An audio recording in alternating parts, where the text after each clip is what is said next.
All right, today we're going to look at some more word problems. So we're going to be on lesson 9, page 15. We're actually going to start with the second one, and we're going to do the second one, and then we're going to do the two on the next page, and we'll come back to the first one another time. So it says Trevor and Marissa together have 26 shirts to sell. If Marissa has 6 fewer t-shirts than Trevor, find how many t-shirts Trevor has. With these kind of problems, we're looking at using a variable more than once. So it's the same variable, it's just being used more than once to describe each person. So first, we know that together they have 26 shirts to sell. So that would tell us that they have a total of 26 shirts that they need to sell. It says Marissa has 6 fewer t-shirts. So fewer t-shirts than Trevor. So there's my fewer than, tells me make sure so fewer means to subtract, and fewer than means to put the number on the other side of the subtraction sign. Then it says find how many t-shirts Trevor has. So my question is telling me to find how many t-shirts Trevor has. So I'm going to use an S to represent shirts Trevor has.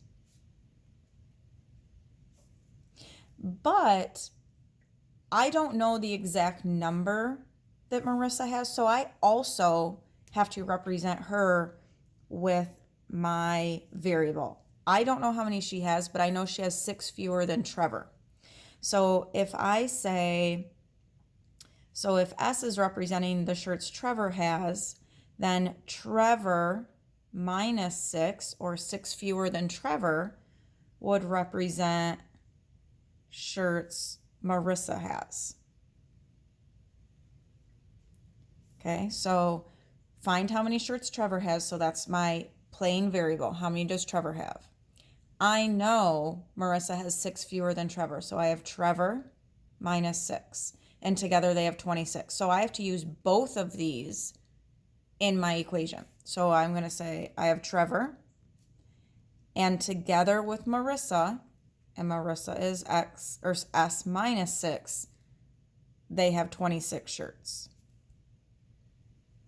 So we have Trevor, and then we have Marissa. Now we're going to do some combining like terms so that we can start solving this. So I have an S plus S, and then I have a minus 6. So remember the things that are alike we put together. So S plus S gives me 2S, and I don't have anything to combine the minus 6 with. Now I have a two-step equation. So I'm going to do my t-chart, cover up my variable. I have to do the inverse of subtracting 6 would be add 6. These cancel. They equal 0. They're opposites. They're inverse operations. So I bring down my 2s, and 26 plus 6 is going to give me 32. And now my last step, instead of multiplying by 2, I'm going to divide both sides by 2. And I'm going to get S equals 16. So again, interpret the solution means use the words to tell me what is 16 telling me, okay? So over here we said S was shirts Trevor has. So 16 represents the fact that Trevor has 16 shirts. And then we could also figure out how many Marissa has, right? Because Marissa has 6 less than Trevor. So 16 minus 6 is 10. So Marissa has 10 shirts. And we could double check ourselves because we know that together they need 26. So is 16 plus 10 26? Yes, it is. All right, let's go ahead and flip that page, and let's look at this next one. Says Julie, Keller, and Israel are volunteer firefighters. On Saturday, the volunteer fire department held its annual coin drop fundraiser at Streetlight. So that is just extra information that's not going to help us write an equation or solve it. After 1 hour, Keller had collected $42 more than Julia. So more than means we're adding. And Israel had collected $15 less than, so that's subtraction, Keller. The 3 firefighters collected $125.95 in total. So they had $125.95 was their total. Then my question, how much did each person collect? So on this one, we're going to have to use the variable 3 times because I have 3 different people that I need to represent. So when we do this, we go back in and we find out, okay, what do I know about each one of those people? Okay, so I'm going to use a different color highlighter to represent what I know about each person. So first, let's do, Keller came first in the problem, so we're going to do Keller. Okay, so I'm going to write, what do I know about Keller? So Keller had collected $42.50 more than Julia. Okay, so he's $42.50 more than Julia.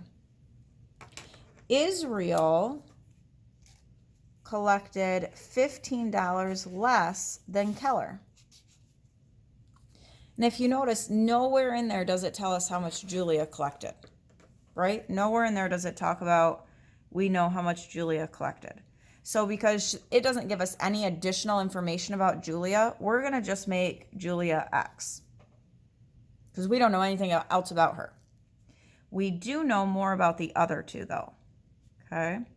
So Israel collected $42.50 more than Julia. So we're going to take how much Julia made, and we're going to represent $42.50 more than that. So more than means we're adding, so we're going to add $42.50. So we have Julia plus $42.50 is going to give me Keller.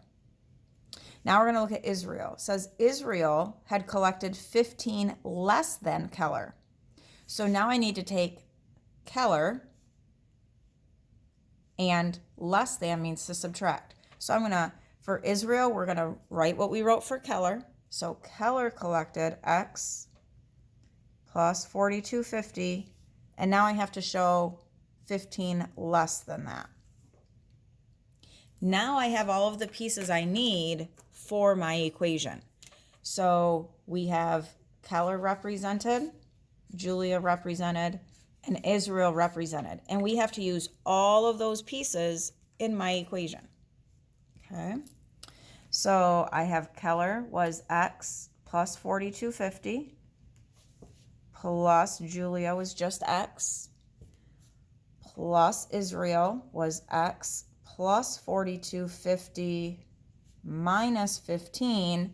And then it says they collected $125.95 total. All right, well, that's a nice long problem. So now we're going to combine like terms. So I see that I have an X plus X plus X. So I can combine those. So X plus X plus X is going to give me 3X. And then I see that I have a $42.50 plus $42.50 minus 15. So those things I can put together. And yes, you can use your calculator. So we're going to go $42.50 plus $42.50. Okay, so that's going to be 85. And now I have to subtract my 15. So that gives me 70. So this whole problem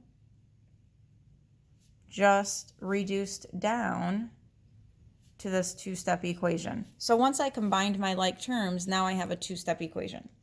So we're going to cover up our variable. The inverse of adding 70 is going to be to subtract 70. These are opposites, they cancel. So I'm going to bring down my 3x.